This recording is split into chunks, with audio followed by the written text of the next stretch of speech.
Hello, everybody. Welcome to Real AI, a reality check beyond the hype. I'm Jeff Aaron, VP of Enterprise Marketing at Juniper, and we have Bob Friday, Chief AI Officer. Good to be here, Jeff. Yeah, awesome. This is actually a little bit strange because Bob and I have had so many conversations throughout the years, but usually there's a bottle of wine in the middle. For those that don't know, Bob is a vintner, and actually a pretty good one, I must say. Actually, I'm not just saying that. You know, one barrel of wine a year, and yeah, wine and AI are both topics dear to my heart, so we turn this into the wine show if we want to. And we do work that analogy into a lot of our conversation, which is good. But obviously, Real AI is what we're going to talk about here. And I think we really want to just peel back the curtain a little bit. There's a lot of AI washing out there. So what goes into an AI system? How does it differentiate? How do you build one? And obviously, you're the guy who did it. And in fact, we go back in that we worked at Aerospace, which was a wireless company, bought by Cisco. And then we worked at Mist, which I think some people thought was a wireless company, and it was, but it also was an AI company, right? We were the first to kind of do AI for IT. So I guess maybe we start off, how would you define AI for IT and AIOps, and why in 2014 when Mist was founded, was that the time to really bring this to market? Yeah, people ask me that, and for me, I look at AI and AIOps, it really, for me, is the next step in the evolution of automation, right? And if you look what AI really stands for, it usually means doing something on par with the human, right? Yeah. And I see that's what's happening with networking, right? We're now trying to build a solution that can actually do something on par with a IT expert. Yeah. And we were just talking about Watson, right? And that was one of the inspirations for Mist back Watson Jeopardy, right? Watson Jeopardy 2011. And it's like, hey, if they can build something that can play Jeopardy, we should be able to build something that can play networking Jeopardy. So what happened in 2014? Like, why was that the time where all of a sudden you said this is something we can build into a system? There's a couple things that happened back in the 2014 timeframe. I mean, one was, I was working at a big company, and we were listening to customers back in the early days of Wi-Fi, when Wi-Fi went from a nice to have to a must have, but then it went to business critical, and we started to hear from big companies that before they were going to put anything on their network, they wanted to make sure that controllers stopped crashing. They wanted to keep up with their digital transformation project. So they wanted code released every weeks and not years. And probably most importantly, they started to want to make sure that when they put a critical app on that thing, they want to make sure the app or the user experience was really going to work. Yeah, it was a kind of a shift from focusing on the network experience, passing traffic, uptime, to really focusing on the user experience. Right? Yeah, so we still have to keep everything green, right? Yeah. APs, router switches, all that stuff. But beyond that, it's really more important to keep the client to cloud experience up and running. And I would say the other thing, if you look what interesting happened in 2014, if you look at the Google search statistics, 2014 was the year that AI really went from kind of a research topic, to a reality. Yeah. It became real. And I think there was a perfect storm of things that happened back then. Yeah. It was like cloud, GPUs. We got access to low-cost compute storage, Amazon, Google, all that stuff became real. Yeah. Models became bigger. TensorFlow, the tools to build all the stuff became widely available. So if you look back, 2014 was a year of a lot of AI startups. If you look at Mist, interestingly, we didn't really start as an AI. If you talk to Sujay, it was really more of a vision of day two operations and making sure we could build an architecture that could handle a lot of telemetry data. Yeah. So, I mean, you were, and Sujay were, at the biggest networking company in the planet at the time. And obviously you realized, or you thought, that you couldn't get it done there. It's kind of a little bit of the inventor's dilemma. So walk through that. I mean, why did you need a clean sheet of paper to do real AI? Why couldn't you get there from the old architectures? Well, I think, back in that time frame, we had just, at Cisco, we had just acquired Meraki, a big cloud company. And you kind of look like what we were trying to build. The vision was, like I said, to build something that could process a lot of data in real time for day two operations. And fundamentally, when we looked at it, Mist is actually a big architectural bet, right? We were basically betting that, hey, we really needed a blank sheet of paper. We had to change the underlying foundation. And I think what people don't fully appreciate is moving things to the cloud is not as simple as taking a controller cold and throwing it in and sticking it in Docker. Yeah. There's really a major software architectural change. Yeah. So 20 years ago, when I was doing aerospace and putting code on Linux boxes and shipping software on Linux boxes, when you move to this cloud architecture, you're really moving to microservices, much more redundant, much more reliable. It actually was really interesting to me to build a real AI engine. You guys actually looked at like Netflix and Twitter and LinkedIn, how they built a cloud. I mean, that was more the inspiration for the Mist Cloud than traditional networking solutions, right? Outside of networking, right? If you look at some of the big Netflix, people were already moving to microservices architectures, continuous integration test. Yeah. These were architectures where you basically were uploading code every day, every week with reliability. Yeah.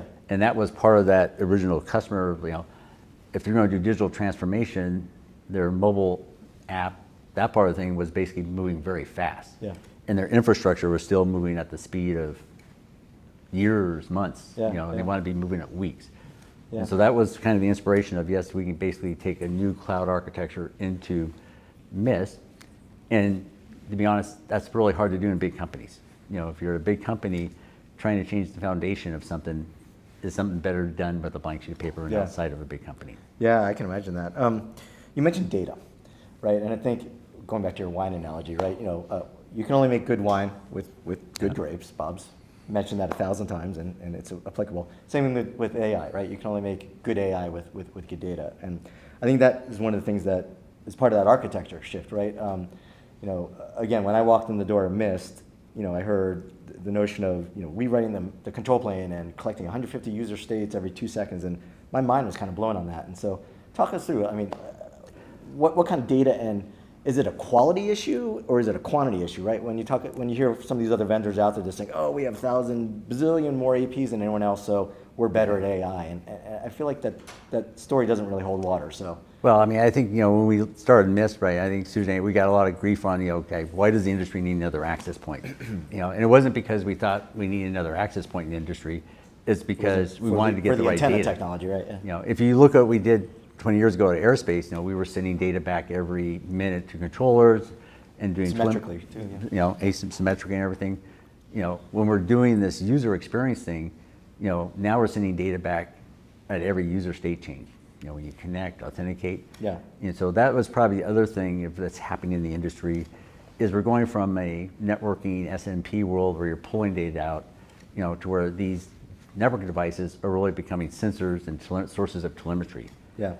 So that was the reason why we decided, you have to build a cloud-friendly networking element if you really want to get the data you want to solve user experience type of problems. Yeah, and it's jumping forward, 5 years-ish, but that's also why Juniper and Mist came together, right?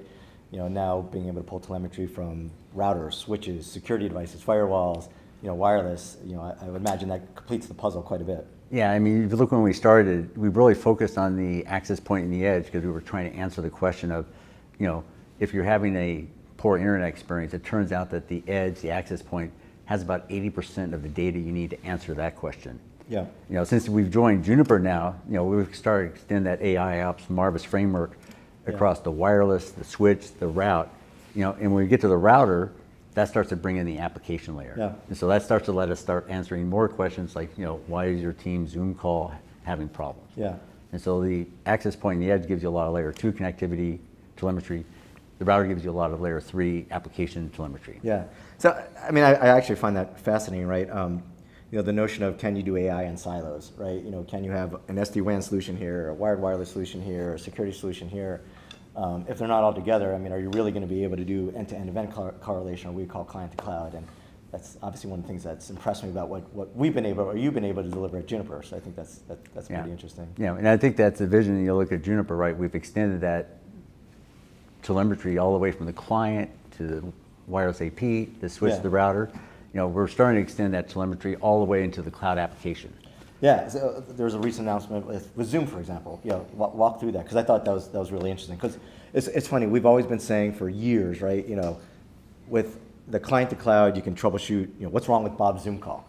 But we were missing kind of a key element, right? We were focusing on the network and not necessarily the application side. And so I think that's an interesting shift, right? Yeah, so that was really the when you're in the AI data science world, labeled data is like gold. Okay. If you talk to any data science who's trying to build a model, if you can get labeled data, you can train that model. So what we announced at Mobility Field Day recently was basically starting taking data from the application layer, and the application layer knows when something's gone wrong. Yeah. They may not know what went wrong, but they know when something, so that's labeled. So now we have labeled data from your collaboration, Zoom, Teams call, and we're conjoining that with your network data. Yeah. Right. Once we've done that, now we can build models that can accurately predict your Zoom performance or your Teams performance. And once you've actually done that, now you can interpret that model. Yeah. Once I can actually predict your performance, and that's the power of AI, right? And that's when you're taking. And that's real AI. I mean, that goes beyond just normal machine learning to really be able to do anomaly detection, predictive analytics, self-driving. I mean, that's all becoming real. So that's awesome. Yeah, I mean, if you look at if you look in the history of machine learning, right? There's tons of AI ML algorithms that have been around for decades. What's really transforming the industry in networking, outside network, is really these deep learning models, right? And that's what we saw with ChatGPT last year, right? It's like these models are getting much more complex and bigger, and it's really tons of data that you're using to train it. Yeah. And those are the disruptive models that are really. I want to talk about that more in a second. Before we get there, you mentioned data science, right? And you mentioned MFD. I was at an MFD once where I said we were the first with AIOps and data science, and someone's like, "Does the first really matter? Does being first really matter?" And I kind of felt when it came to AI, yeah, it does, right? I mean, you're learning, your data science algorithms are getting better. I remember when Alexa first launched, right? I said, "Who's the quarterback of the 49ers?" And the answer was, "Joe Montana is a famous quarterback of the 49ers. It's like, no, that's not what I asked. And now if you asked it, it would tell you who played last week and what their stats were. So talk about the data science toolbox. What kind of went into Mist, and again, why it matters for real AI and how it differentiates. Yeah, I mean, I think in the industry right now, we're all using the same underlying algorithms, but the really big thing around the data science is really the team. And if you look what happened with OpenAI, right, it didn't pop, last year they didn't magically pop out of the woods. That was 5 years of work that went into going from GPT-1, 2, 3, 4. And if you look at Mist, people don't realize it's GPT-3 that really broke out of the gate, right? It's been around for a while. Yeah, no, and you look at Mist, right? When we started this adventure, I had took a year to get the cloud built, and then it took time to actually get the data. The first mission at Mist was really basically getting the support team to stop SSHing into devices. Yeah. Right, because if you're going to do AIOps, you got to get that data to the cloud. Yeah. Right, and that by itself, figuring out what data to get to the cloud is a journey. Yeah, and I mean, I've heard examples where as the data science algorithms get better, you do things like less false positives. You can do things like more feature sets like service levels or finding failing clients and things like that. So obviously it gets more robust and better with time, right? Yeah, I mean, if you look at anomaly detection, I mean, that's kind of a classic networking problem that's been around for years. Yeah. We've been trying to do it with ARIMA and other statistical approaches, and the false positives basically generated more noises. No network admin wants to be woken up at 3 in the morning for a crying wolf, right? Yeah. Right. But now as we've gone, you want to call them only when there's a problem. Yeah. You want to get down to that false, positive has got to be almost zero, and that's basically where things like LSTM up in that deep learning category are starting to really transform network, right? Yeah. Now we can actually build anomaly detections that don't cry wolf. Yeah, and I know there's like this holy grail out there of self-driving, right? Kind of like autonomous vehicles has their stages of autonomy, and similar to us, there's like a stage of self-driving where the network fixes itself, right? Do you think we'll ever get there? I think we're on the way there. Yeah. I mean, if you look what we're doing right now, there's all types of cases. Resource management is kind of the classic one. That's been its kind of self-driving of adjusting the power control channels in your network. That's already happening. Which, by the way, great story there. We were at a customer retreat, and I'm not going to mention the customer, but there's a guy who said, "I will never let the system automate my RRM." And we did a test where we basically ran through things, and he chose what channels and outputs, and our system did. And he was kind of blown away. He's like, "This is the first time ever it actually mirrored what I would do." So, I remember that, right? Yeah, I mean, I think 6 gigahertz is probably an example, guys. There's just too many knobs for the average person to try to get things adjusted right. So that's an example where that's self-driving. I think we're starting to see things like VLANs, missing VLANs. These are things that the AI can detect much easier than a human. And those type of things are going to be starting to get self-correcting now. And you would argue this also then ties back to the need for a full stack, right? If you don't have the ability to go change something on the WAN or change something on the wired wireless, you're only going to be able to just give a recommendation at best, right? And so that self-driving needs that full stack to come together. Yeah, in the data science world, this is what we call feature engineering, right? And so when you're trying to build these models, predicting your Zoom Teams performance, you want features across the whole stack, right? I want features from the client, the access point, and the router, and all the way to into the data center, right? Because ultimately, when you're tracking down problems, you want to get down to what networking feature is causing your poor experience. Yeah. So the step right before self-driving is a VNA, a virtual network assistant, right? Like in the Juniper world, we have Marvis. Walk me through that a little bit. I know Marvis is your baby. I think you even probably named it Marvis back in the day. That was before I. Yeah, there was a lot of debate about Marvis, Jarvis, and all that. And are we going to be sued? But that's fine. But talk me through it. Like what in your mind is a VNA, and what does it bring to the table? Yeah, I think this is really around this conversational interface. When you interact with your network, you're either in a troubleshooting mode and trying to figure something out, or in the self-driving mode. Yeah. So if you look at what we've done, Marvis and AIOps, we have kind of the action framework for self-driving, but we also have a conversational interface for troubleshooting. Yeah. And I think what we've seen with large language models, we started this interface probably 4 or 5 years ago. Did really good at natural language understanding, but what LLMs are bringing is natural generation now. Yeah. Right. And I think this is the vision of my Star Trek analogy. If you look at Star Trek, almost all those technologies have become real. I think talking to your networking computer is the next Star Trek technology. Yeah. That is going to bite the dust. Yeah. I think we're going to be down to teleporters. The last piece of Star Trek that needs to be brought to Elon, reality. you out there? I do want to double click on that, kind of the LLM bringing the journey, because I think you hit on something interesting. Our perspective is it's another conversational interface. It's another add-on. So where do you see it providing, a lot of value to what we're doing? Where do you see it kind of being tangential? Like, how do you see it kind of living together? I think, in the troubleshooting, I think it's going to make it a lot easier for IT network admins in the future to actually get information from a much growing complex network. I think, you look at most network IT admins, they started their careers with CLIs. We've slowly moved them from CLIs to dashboards to help and make things easier to manage. I think this next transition is going to be moving from these dashboards into these conversational interfaces. I think OpenAI, we are another step closer to, talking to, you should be talking to your network and asking it, what's wrong today? Why do you have a stomachache? So AI killed the UI star. You can quote me on that. That's our next webinar, so we're going to use that one. So what do you see coming next, right? I mean, for starters, I think LLM took a lot of folks by surprise. It created a lot of groundswell around this industry.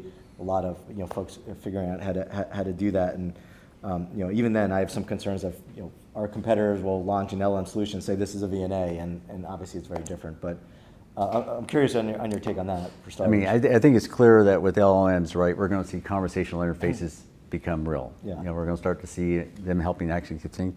I think the next thing is really around troubleshooting. And how we really solve real-time troubleshooting. LLMs are not going to solve that real-time troubleshooting problem. It's a timestamp. It's a trained model at a point in history, right? So it's good for knowledge base, but not for real-time questions. So we'll definitely see LLMs basically help with the knowledge-based stuff. Basic questions. You'll see LLMs. Why is my LED blinking, or what is EVPN VXLAN? Right? Questions like that. And I think we'll even see LLMs start to help the network data in databases. Where we start to build text to SQL translators. Oh, interesting. Making it much easier to get data out of a database. So I think that we're going to see happening. The real-time troubleshooting is still going to require domain expertise and data scientists. Yeah. So to bring it all together, you still obviously need the right software architecture, need the right data, need the right data science. You can't just overnight say, hey, we're going to work with OpenAI and deliver everything you need in a networking solution, right? No, I think the journey to building AIOps starts with, like I said, this cloud foundation. But I think the other piece people don't fully appreciate, there's the technology piece, and there's also this organizational piece. Yeah. Right, and I think that's one of the things I found. Another reason why we left Cisco to start Mist was organization. It's hard to do that in a big company. It's hard to change organizations inside big companies. And I think where you're referring to that is like having the data science team sit with, the support team, and the engineering team, right? So they're all kind of looking at the problems coming in, feeding it back into the system, getting better. I think that's what you're alluding to in terms of organization. Yeah, I think I always highlight to people, it's like once we move to these cloud solutions, your support team really becomes a proxy for your customer, right? Once I get the data to the cloud, your support team is the ultimate customer. If you make your customer support team happy, The fewer tickets they see, that means the fewer tickets your customers are generating. And we've, I think every event we've been at, we've shown that Marvis efficacy slide. Why don't you describe what that is, or what our goal is on that for those that probably haven't seen it? Yeah, I mean, I think that's the other part of the journey. Is like, hey, if you're going to go down the AIOps, you've got to eat your own dog food. So since drink your own champagne, Bob. Drink your own wine. Drink your own wine. Drink your own Cabernet. So anyway, I think that is the other big aspect of this is, hey, if you get your support team to actually use your AIOps, and that's where I said it took a year to figure out why I had my support team SSHing into these devices, right? Because if I'm doing cloud AI, I've got to get that data back to the cloud. And so we would collect charts on, is the answer in the AP? Is the answer in the VNA? Is the answer in the cloud? Do we not have the answer at all? Yeah, we'll walk through that, because I think that's really a very foundational element on how you build real AI, right? To get to the root of, can you solve the problem? Yeah, so that was an example where the support team actually used Marvis to try to answer every support ticket coming in. And the data science team reviewed those tickets with them every week to figure out if Marvis didn't get the answer, why didn't we get the answer? Is it because the data is still in AP? And so that was basically making sure we can get the data from the AP. That was a year long, and that's part of it takes time to actually build these AI solutions, because you have to get the data, and then you have to figure out what features you actually need to build these models. And what I found interesting is, during that time, the number of tickets didn't necessarily go up, so things were obviously getting better, but it's just it's very interesting in terms of the data you can pull from that, and like you said, it just takes time. It takes time to build that out. And what I find interesting is that now it's like the easy problems have been answered. So now it's the hard problems that you're kind of focused, the problems that are worth waking someone up for, right?